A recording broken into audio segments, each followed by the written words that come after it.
Ozma of Oz by L. Frank Baum. Chapter 15. Billina Frightens the Nome King. Now when Dorothy had entered the palace to make her guesses and the Scarecrow was left with the Nome King, the two sat in moody silence for several minutes. Then the monarch exclaimed in a tone of satisfaction, "Very good." "Who is very good?" asked the Scarecrow. "The Machine Man. He won't need to be wound up any more, for he has now become a very neat ornament. Very neat indeed." "How about Dorothy?" the Scarecrow inquired. "Oh, she will begin to guess pretty soon," said the king cheerfully. "And then she will join my collection, and it will be your turn." The good Scarecrow was much distressed by the thought that his little friend was about to suffer the fate of Ozma and the rest of their party. But while he sat in gloomy reverie, a shrill voice suddenly cried, "Cut, cut, cut, cut-ah, cut! Cut, cut, cut, cut-ah, cut!" The Nome King nearly jumped off his seat, he was so startled. "Good gracious, what's that?" he yelled. "Why, it's Billina," said the Scarecrow. "What do you mean by making a noise like that?" shouted the king angrily as the yellow hen came from under the throne and strutted proudly about the room. "I've got a right to cackle, I guess," replied Billina. "I've just laid my egg." "What? Laid an egg in my throne room? How dare you do such a thing?" asked the king in a voice of fury. "I lay eggs wherever I happen to be," said the hen, ruffling her feathers and then shaking them into place. "But thunderation! Don't you know that eggs are poison?" roared the king, while his rock-colored eyes stuck out in great terror. "Poison? Well, I declare," said Billina indignantly.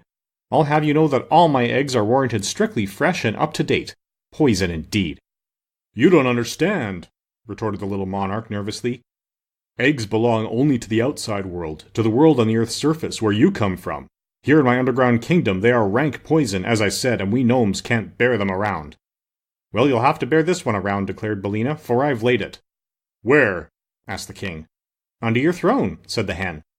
The king jumped 3 feet into the air, so anxious was he to get away from the throne.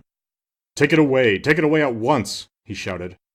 "I can't," said Billina. "I haven't any hands." "I'll take the egg," said the Scarecrow. "I'm making a collection of Billina's eggs.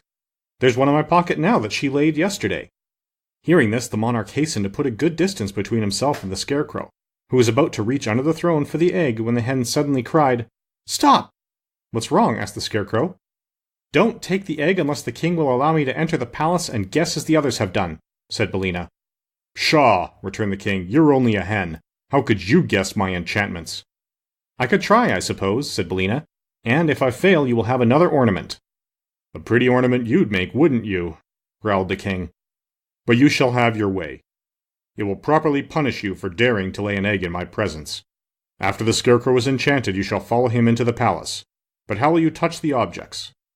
"With my claws," said the hen. "And I can speak the word Ev as plainly as anyone. Also, I must have the right to guess the enchantments of my friends and to release them if I succeed." "Very well," said the king. "You have my promise." "Then," said Billina to the Scarecrow, "you may get the egg." He knelt down and reached underneath the throne and found the egg, which he placed in another pocket of his jacket, fearing that if both eggs were in one pocket, they would knock together and get broken. Just then a bell above the throne rang briskly, and the king gave another nervous jump. "Well, well," he said with a rueful face, "the girl has actually done it." "Done what?" asked the Scarecrow.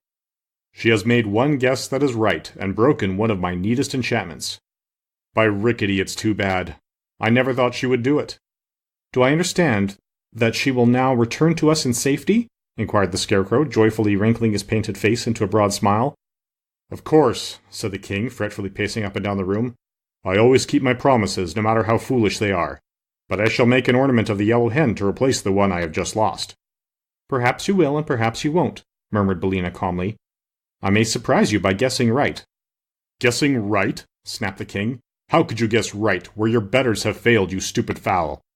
Billina did not care to answer this question, and a moment later the doors flew open and Dorothy entered, leading the little Prince Evering by the hand. The Scarecrow welcomed the girl with a close embrace, and he would have embraced Evering, too, in his delight. But the little prince was shy, and shrank away from the painted Scarecrow because he did not yet know his many excellent qualities. But there was little time for the friends to talk, because the Scarecrow must now enter the palace.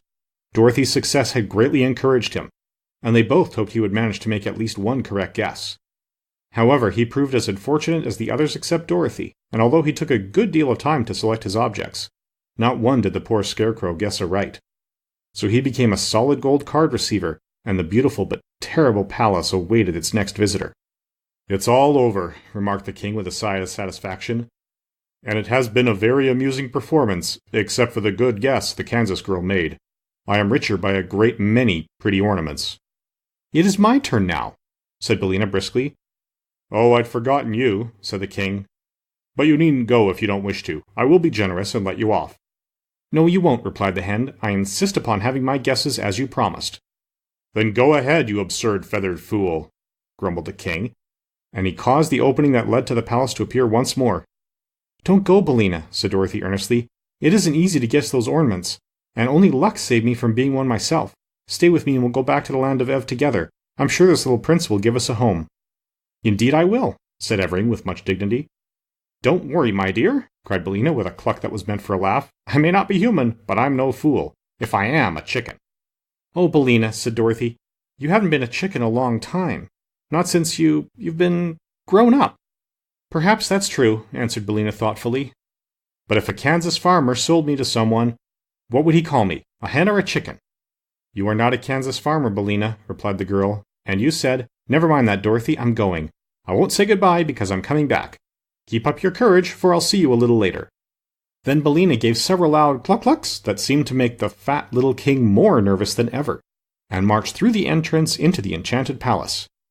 "I hope I've seen the last of that bird," declared the monarch, seating himself again in his throne and mopping the perspiration from his forehead with his rock-colored handkerchief. "Hens are bothersome enough at their best, but when they can talk they're simply dreadful." "Billina's my friend," said Dorothy quietly. "She may not always be exactly polite, but she means well, I'm sure."